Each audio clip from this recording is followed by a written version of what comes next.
two progressive insurgents are gaining significant endorsements for their campaigns. AOC threw her support behind Jamaal Bowman, who is running to replace New York Congressman Eliot Engel.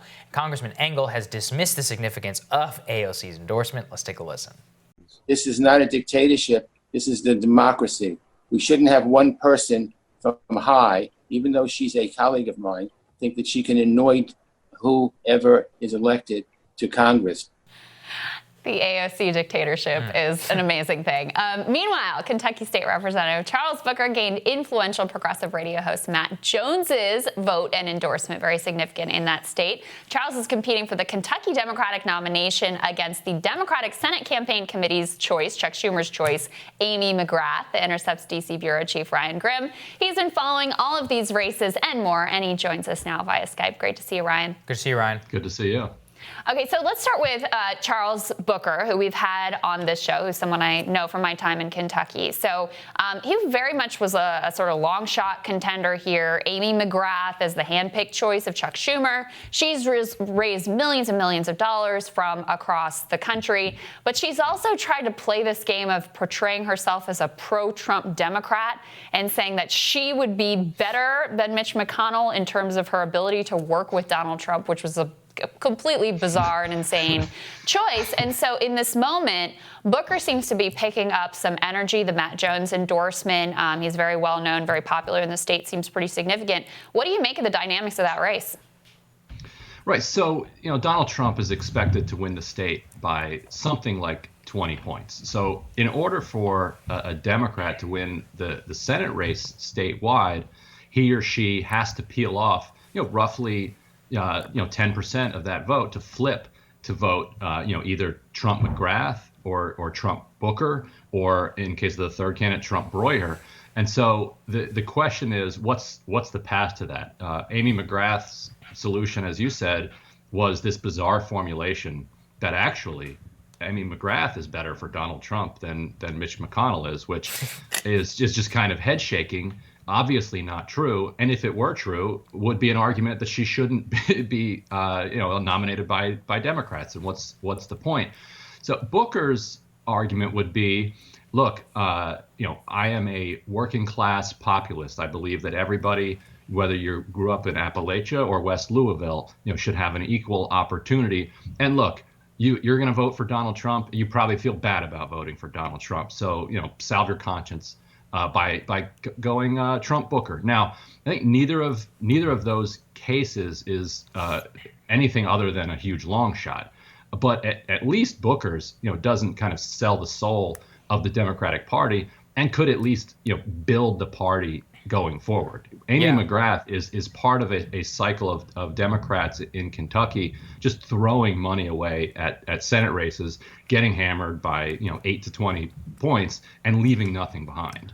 So, Ryan, let's talk about the dynamics of that money in the race, because as I understand it, that's one of the most significant things. Amy McGrath, because she's Chuck Schumer's kind of handpicked candidate, has just been awash in small dollar donors, not from Kentucky, but from New York, California, and elsewhere. So what are the forces that Charles Booker is up against right now in that state?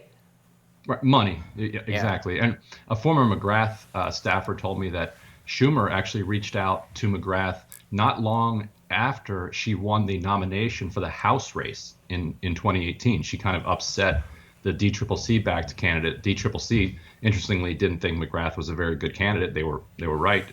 Rarely she lost the general election there. But before she had even run in the general election for that House seat, Senate Democrats in Washington were recruiting her to run 2 years later. Win or lose, we want you as our Senate candidate statewide. The result of that is that tens of millions of dollars have poured into her coffers from around the country from a lot of resistance Democrats who are really excited about the fact that she has a background in bombing other countries. That's something that gets a certain wing of the Democratic Party excited.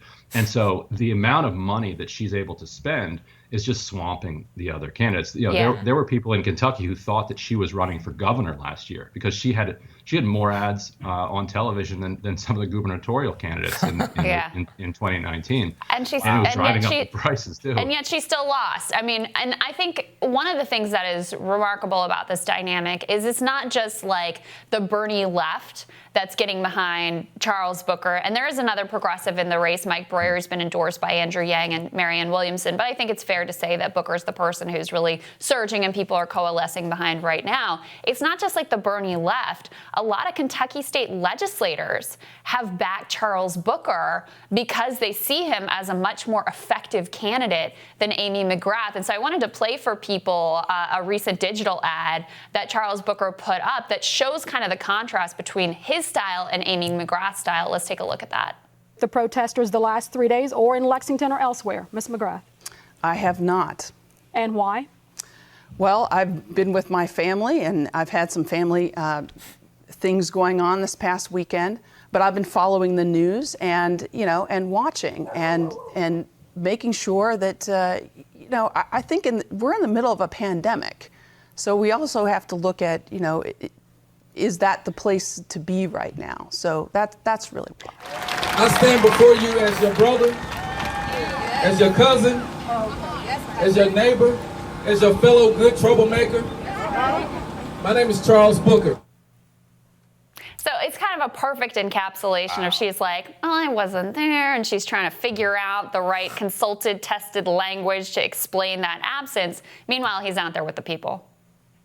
And she contradicted herself in her own answer. She began saying, I had some family stuff going on this weekend, so, would have loved to be there. But as she kind of rambled toward her conclusion, she admitted the real reason, which that we're in the middle of a pandemic and she didn't want to, risk her health by coming out into the streets with all of those people, which if that's her position, that's fine. But notice that was not what she initially said at the front end of that answer. She initially kind of threw her family under the bus, saying she had to be with them instead. Good point, Ryan. And, at the same time, there's another race, which, as we opened with on Elliot Engel, he's got this challenger now from Jamaal Bowman, now endorsed by AOC. And we've covered on the show previously, she does not endorse lightly. Elliot Engel also had this famous hot mic moment where he said he wouldn't have been somewhere if he wasn't up for re-election. Let's take a listen. We'll get your reaction to this race. Then I got to then go down the list, and it's just too many folks here. If I didn't have a primary, I wouldn't care. Say that again? If I didn't have a primary, I wouldn't care. Don't do that to me. I mean, pretty amazing, isn't it, Ryan? What do you think his prospects in that race are right now? Well, they certainly went down the second time he made that comment. If I didn't have a primary, I wouldn't care. Has to go up as one of the worst things you could ever say in the middle of a contested primary. There were two progressives that were running against him, and I think that was his best hope that the progressive opposition to him would be splintered between these two candidates. One of them, though, in a move of real kind of maturity and integrity, dropped out recently and endorsed Jamaal Bowman, and that's when you saw Engel begin to collapse, because now it was a one-on-one race, and that hot mic moment came out. He was caught lying about where he had been staying during the pandemic. He was in Maryland, but claiming that he was back in the Bronx. It wasn't true. He had local officials saying, I was just with Elliot Engel at this event in the Bronx, and he wasn't there. He was in Maryland. So that coupled with now he's been pressured to come back to the Bronx, saying, if I didn't have a primary, I wouldn't care. And in the recent debate, he claimed to have the endorsement of New York nurses, when in fact the nurses have endorsed Jamaal Bowman. So he's really struggling down the stretch here. Yeah, well, and Michelle Goldberg at the New York Times is asking in an opinion piece today if Jamaal Bowman is the next AOC. I mean, what do you think about that? You were one of the people who was covering AOC's race before it was really on anyone's radar. What do you see there? I certainly think that Jamaal Bowman has a shot. They're both backed by Justice Democrats. AOC was backed by Justice Democrats, and they're behind Jamaal Bowman. And as you said, AOC has now endorsed Bowman and is getting a ton of flack from her colleagues. And Engel had the kind of remarkable chutzpah to say that this is a democracy, not a dictatorship. Pushing aside the value of AOC's endorsement or the kind of whether or not she should even be able to endorse, which shows a remarkable lack of self-awareness, given that the Democratic Party insists that there be no primaries. That's their rule, that there ought not to be primaries. You can't, on the one hand, say this is a democracy, and on the other hand, say, yeah, but we can't have contested elections. Yeah, yes, that dictator AOC. That's what we're all really troubled about. Ryan, thank you so much. Thanks, Ryan. Got it. See you, man. Next on Rising, why do Sabato's crystal ball convict no longer think that Amy Klobuchar is a strong contender for the vice presidential nomination? He's going to explain when Rising continues.